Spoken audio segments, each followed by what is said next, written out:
On October 12, 2002, newlyweds Dan and Polly Miller celebrated their honeymoon in Bali to revisit the place that first brought them together. Nicole and Natalie are good friends from Melbourne who goes to Bali and are desperate to make the most of 2 weeks of drinking, dancing, and shopping. Meanwhile, a local group of terrorists plans to detonate several bombs in crowded places. One of the members is frightened of the idea, so their leaders pray for the success of their mission. Later, they each write a will to give to their loved ones. At Kuta, Dan and Polly Miller and their friends, James, Annika, and Tina, look around at the souvenirs in the stalls. Later, Natalie and Nicole prepare to go out and decide to go to a nightclub named Sari Club, but they go to Patty's first for drinks. At 10:25 p.m., in Sari Club, the friends enjoy the night of drinking and dancing.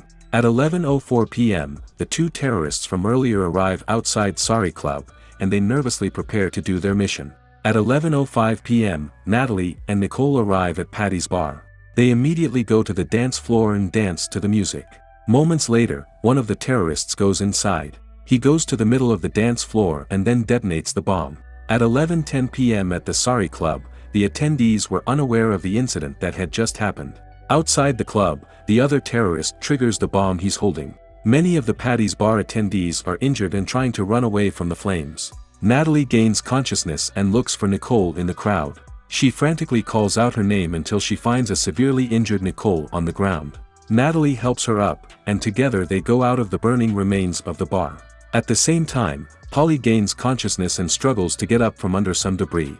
She manages to pull herself up and calls for her friends. She still can't find Dan and is desperately calling out to him. Still, she suddenly remembers that Dan was directly in the way of the blast, losing her hope of finding him. Meanwhile, Natalie can bring Nicole outside and tries to comfort her pain. She asks for help from the people to help her get Nicole to the hospital. A local man helps them out and brings them to a truckload of other injured people on the way to the hospital. Later, Nilu gets up when a knock at her door comes. Her neighbor, Santi, tells her there was an explosion in Kuta. She theorizes it must be the petrol station, as there was a lot of fire. She asks if her husband, Ged, is working tonight, and Nilu answers that he's working at the club, but she believes that he must be okay. At 2 a.m. in Sangla Hospital, where there are many injured survivors for medical attention, the hospital staff struggles to deal with the many patients and their injuries. Nicole is brought inside, with Natalie trying to call for a doctor to treat Nicole's leg wound. Nicole tells her to tell her family and friends that she loves them.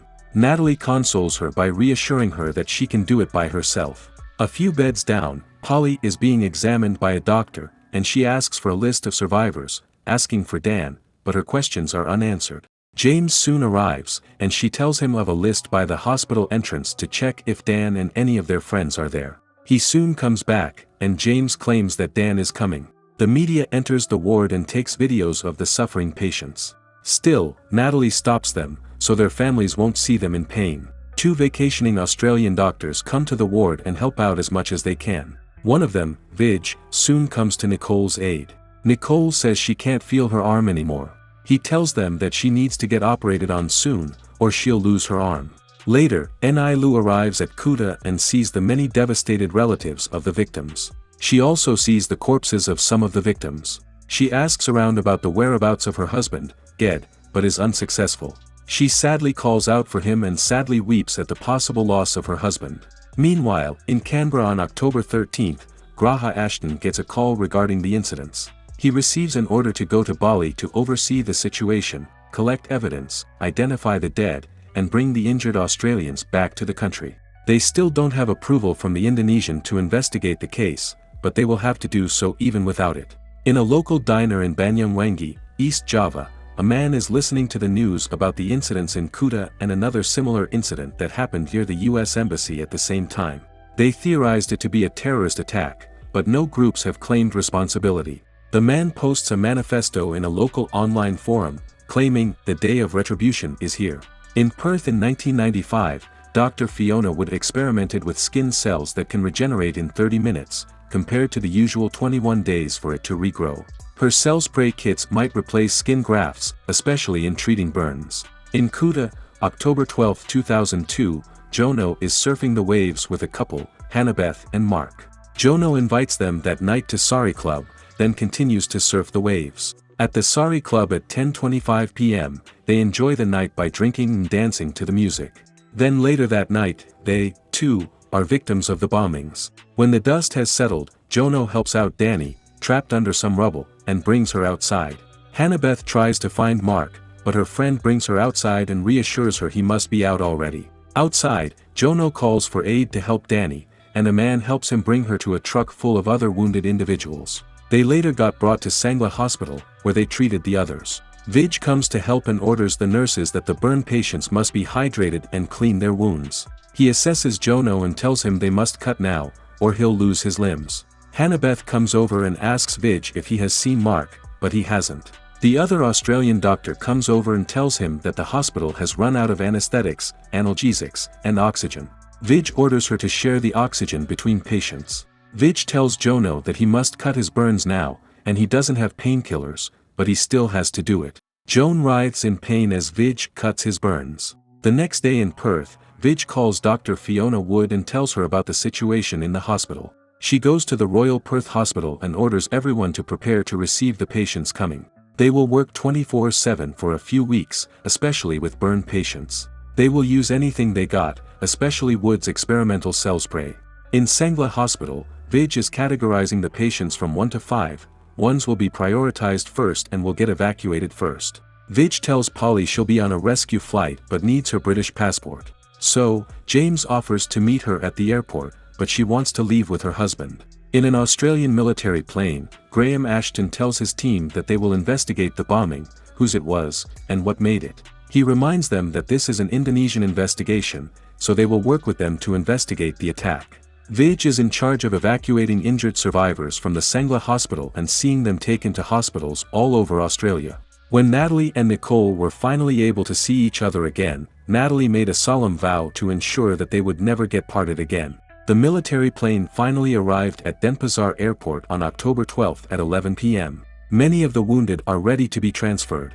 Ashton and his team interviewed some patients who were getting prepped for transport. Vij directed Ashton to an Indonesian man outside the club, and he saw 2 bikes picking up a third man just before the blast. Jason added that there was a second blast that got detonated. Many patients are sedated for the trip, while Natalie and Vij also come. Later, Ashton and his team go to the bombing site and assess the crime scene. He gets greeted by General Pastica, who tells him that his team isn't allowed to investigate yet, as their governments have yet to agree to sign anything. Suddenly, Enilu approaches Pastica, shows them a picture of her husband, Ged, and says he isn't at the hospital. Pastica tells her many are still unaccounted for, but he'll keep looking for them. The improvised morgue is now complete, and so far, the body gets counted 160, but there will be more. In the morning, Enilu goes to the morgue and tries to look for her husband's body, but to no avail. Hannabeth and her friend arrive. Her friend goes in to confirm a body, and it's Mark. Enilu is later informed by Pastica. On October 15, the military plane arrived at Perth Airport. Vij soon arrives at the hospital and supervises the handover of patients, telling the medical team of each patient's condition. Many of the patients have undergone surgery. Some doctors refuse to use cell spray on patients because they don't want to experiment. Later, Ashton and Pastica discuss their fighting of their investigations with each other. He tells him about the witness seeing men on motorbikes, but the witness is now dead. Pasticle also tells him of similar statements, so they decide to investigate it. Meanwhile, Jono's infection worsens in the hospital, and his legs might be amputated. Dr. Wood tells him that they have to put him into a drug-induced coma, so his body will concentrate on healing. But even in the coma, his body has shut down, and there's nothing more the doctors can do. After some time had passed, Ashton posted the manifesto online. In it, he stated that the bombings were an act of retaliation against the United States in Afghanistan and Iraq and that they planned further bombings. After going to a mosque, Denpasar, Bali, Ashton, and Pastica discover the motorcycle that got used by the bombers. They eventually ask the people inside, hoping one of them will know who the bike's owners are. On October 18, Jason McCartney gets brought to a hospital in Melbourne, where he gets eventually brought to consciousness. His wife, Narissa, informed him that he was in a coma for a week and would need to remain in the hospital longer. At the bomb site, locals try to get past the police line to pray for the trapped souls. Later, Pastica goes on TV to show sketches of possible suspects in the bombings. He calls for anyone who might help them to tell the police about it. After some time has passed, Ashton's team discovers a severed head at the scene of the suicide bomber's crime. At the police station, they share the news with the local Indonesian police that there are 2 suicide bombers. The first was inside Paddy's bar, and the second was outside Sari Club. They later find parts of the van, a white Mitsubishi, and the chassis numbers, which they use to trace the vehicle's owner. Meanwhile, Nicole's infection has undergone antibiotics, but it isn't helping the infection, so they have to amputate her arm. Jason has undergone surgery and is eager to start physical therapy to return to playing football.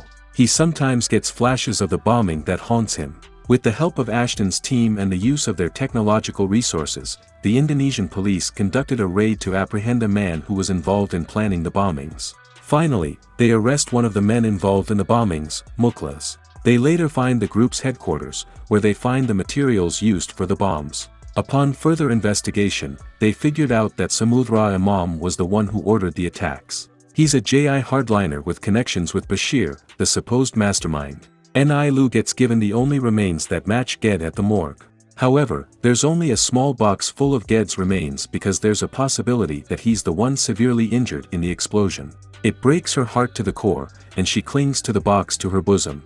In the end, they successfully apprehended Samudra by following the trail of his cell phone. After being questioned by them, he eventually discloses the name of the person who made the bomb, Azahari.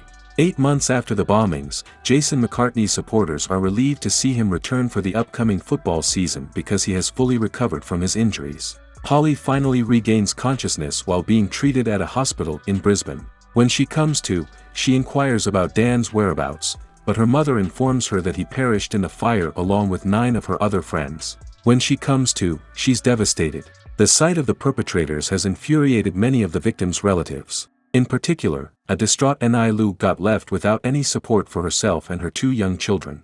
Polly, Nicole, and many injured survivors attempt to come to terms with their new lives in their homes. Nilu struggles to provide for her children and moves to another house to cut costs, but she soon finds a way to make a living. Soon, she can earn the money to have her husband cremated. Meanwhile, investigators hunt for the elusive mastermind who continues a bombing spree across Indonesia. Later, they finally manage to track Azahari, the bomb maker, and his young assistant. Unfortunately, he gets away as he threatens to detonate a bomb he's wearing. Polly starts working again in London, even though survivors' guilt plagues her. She can't help but get haunted by the constant reminders of Dan's presence. In a fruitless effort to sway public opinion against the trial of those responsible for the bombing in Bali, Azahari and his fellow terrorists carried out bombing attacks all over Jakarta and Bali. Meanwhile, the Bali bombers got put on trial. They held a vigil at the bomb site in Bali, attended by investigators from Australia and Indonesia, as well as relatives of the victims and some injured survivors. They attempt to come to terms with their new lives while looking to one another for emotional healing and support as they do so. In 2008, the firing squad put the men responsible for the bombings in Bali to death.